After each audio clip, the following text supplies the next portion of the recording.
द्वारा यथापारित विधेयक में राज्यसभा द्वारा किए गए संशोधन से सभा सहमत है।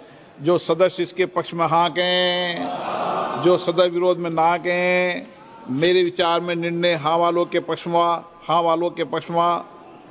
हुआ।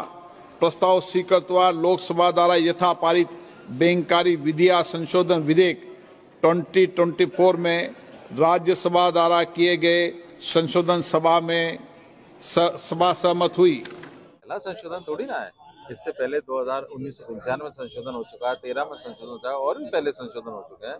तो जिस संशोधन से मुस्लिम समाज का वक्फ का फायदा हो, संशोधन होने में कोई दिक्कत। विपक्ष ने उसमें कुछ कमियां बताई थी, उन कमियों को दूर कर दिया गया ना। उन कमियों को दूर करने के बाद ही तो लाए गए। अब आपको दूर करने के बाद भी अच्छा नहीं लग रहा तो उसके लिए कोई क्या बताइए साहब। आज लोकसभा में एक अमेंडमेंट जारी किया गया।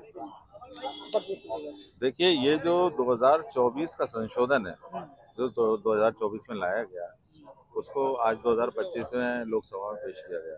तो पहला संशोधन थोड़ी ना है, इससे पहले 1995 में संशोधन हो चुका है, 13 में संशोधन हो चुका है और भी पहले संशोधन हो चुके हैं।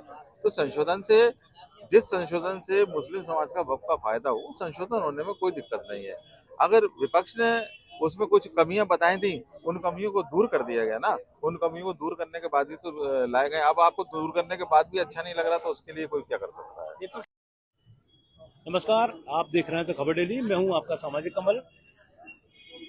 सरकार संसद में वक्फ बिल अमेंडमेंट बिल लेकर आ रही है, संसद में पेश होगा। सरकार ने व्हिप भी जारी कर दिया है और देखने में आ रहा है कि जो मुस्लिम समुदाय है वो लगातार वक्फ बिल का समर्थन कर रहा है। जहां पूरा विपक्ष इस वक्फ बिल का विरोध कर रहा है, वहीं मुस्लिम समुदाय भोपाल में, ग्वालियर में, अन्य शहरों में मध्य प्रदेश के यहाँ बिल का समर्थन कर रहा है। हमारे साथ मुस्लिम समुदाय के लोग हैं, हम जानेंगे कि इस वक्फ बिल के समर्थन में वे कैसे हैं, जबकि पूरा विपक्ष इस बिल का विरोध कर रहा है। क्या नाम है आपका? मेरा नाम आसिफ तहसीन पठान है। मैं जिला वक्फ कमेटी का अध्यक्ष हूँ ग्वालियर। तहसीन भाई, ये जो वक्फ बिल का पूरा विपक्ष विरोध कर रहा है, अमेंडमेंट बिल नहीं आना चाहिए, वक्फ की संपत्तियों पर कब्जा हो जाएगा, क्या कहना चाहेंगे? नहीं, कब्जा नहीं हो जाएगा ना, आप गलत उसको पेश कर रहे हैं। आपकी जो कब्जा करी हुई प्रॉपर्टी है, जो सालों से कब्जा करे हुए हैं, जो लोग छोड़ नहीं रहे और मुतवल्ली बन के, कभी किराएदार बन के उन पे कब्जा करे बैठे हुए हैं, उनसे रिलैक्स मिलेगा। कानून बनेगा मजबूत, जिससे कि हमारी प्रॉपर्टियां सुरक्षित होंगी। प्रॉपर्टी को सुरक्षित करने के लिए कानून बन रहा है, ना कि छीनने के लिए। आपकी प्रॉपर्टियां तो आप ही के पास रहेंगी ना। जो अभी तक जो प्रॉपर्टियां थी, जो वाकिफ ने वक्फ करी थी अपनी मंशा अनुसार, कि उससे मुस्लिम समाज के गरीब तबके का फायदा हो, वो तो हो नहीं पा रहा। उससे क्या हो रहा है, जो 20 साल से, 25 साल से, 50 साल से कोई 5 रुपए पे, कोई 10 रुपए पे किराया लिए, प्रॉपर्टियां तो बहुत बड़ी हैं, किराया क्या रहा है उनका 5 रुपए 10 रुपए। तो उसमें सुधार होगा, इसके लिए अमेंडमेंट बिल आया हुआ है। दूसरा देखने में आया, नरेंद्र मोदी जो प्रधानमंत्री हैं, कहते हैं सबका साथ, सबका विकास, सबका विश्वास, लेकिन जब भी सीए, एनआरसी या वक्फ अमेंडमेंट बिल की बात होती है तो पूरा मुस्लिम समुदाय और विपक्ष विरोध करने लगता है। क्या कहेंगे इसका? देखिए, विपक्ष अपनी रोटियां सेक रहा है, उसको सेकने दो, उसका वो काम है, वो कर रहा है। और जो पक्ष का काम है वो पक्ष कर रहा है। मोदी जी सबका साथ, सबका विकास और सबका विश्वास लेकर चल रहे हैं, उसी नीति पे। देखिए, देश में चल तो रही है ना नीतियां।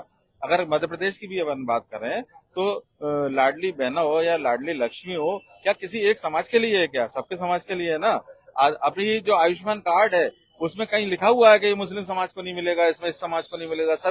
सभी समाज के लोग उसका फायदा उठा रहे हैं। तो सबका साथ तो है, और किस तरीके से साथ दिया जाएगा? दूसरी ओर देखो, all India Muslim personal board इस बिल के अमेंडमेंट को लेकर अदालत में चैलेंज करने की बात कर रहा है। देखिए, अदालतें सबके लिए खुली हुई हैं, कानून का रास्ता सबके लिए खुला हुआ है। जिसको भी लगता है कि गलत है, अपने बात कानून के सामने रखे, माननीय न्यायपालिका के सामने रखे। सब हम भी उसका समर्थन करते हैं। अगर आपको कहीं कुछ गलत लग रहा है तो करिए। ब्लैक लॉ की तरह काला कानून है ये। नहीं तो अब उनके हिसाब से काला कानून हो सकता है। अगर उनको लगता है ये काला कानून है तो वो करें, उनका काम है विरोध करने का। क्या कहना चाहेंगे आप, ये वक्फ बिल के समर्थन में आप खड़े हुए हैं? वक्फ बिल मेरे ख्याल से एक सौहार्द बनाकर पड़ी हुई प्रॉपर्टीज को सिस्टमेटिक तरीके से उनसे आमदनी पैदा करके और गरीबों में डिस्ट्रीब्यूट किया जाए, इस तरह का सुधार हो रहा है। लोगों ने इसका एक प्रचार प्रसार किया हुआ है कि इसको खत्म किया जा रहा है।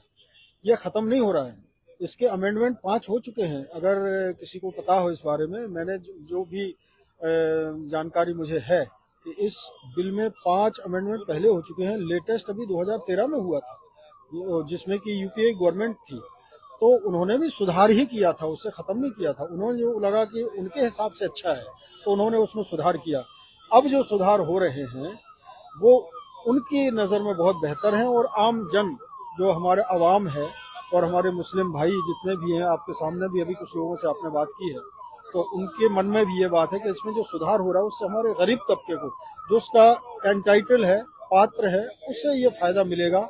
इनसे प्रॉपर्टी को जो है कोई धर्मशाला, कोई ट्रस्ट बना के इस तरह की आमदनी का जरिया तैयार किया जाएगा, और उसका जो डिस्ट्रीब्यूशन है जो गरीब तबके के लोग हैं उनके अच्छाई भलाई के लिए किया जाएगा, उनकी पढ़ाई के लिए किया जाएगा। तो ये अच्छा है ना, इसमें खराबी क्या है? देखिए, यहाँ पे हमने बात की, उनका कहना है कि वक्फ बिल का जो ये अमेंडमेंट है, ये अमेंडमेंट हो रहा है, लगातार अमेंडमेंट होते रहे हैं।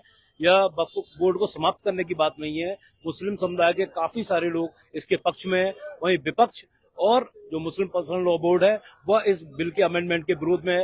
हालांकि अब ये देखने वाली बहुत बात होगी, संसद में आज यह बिल पेश होगा।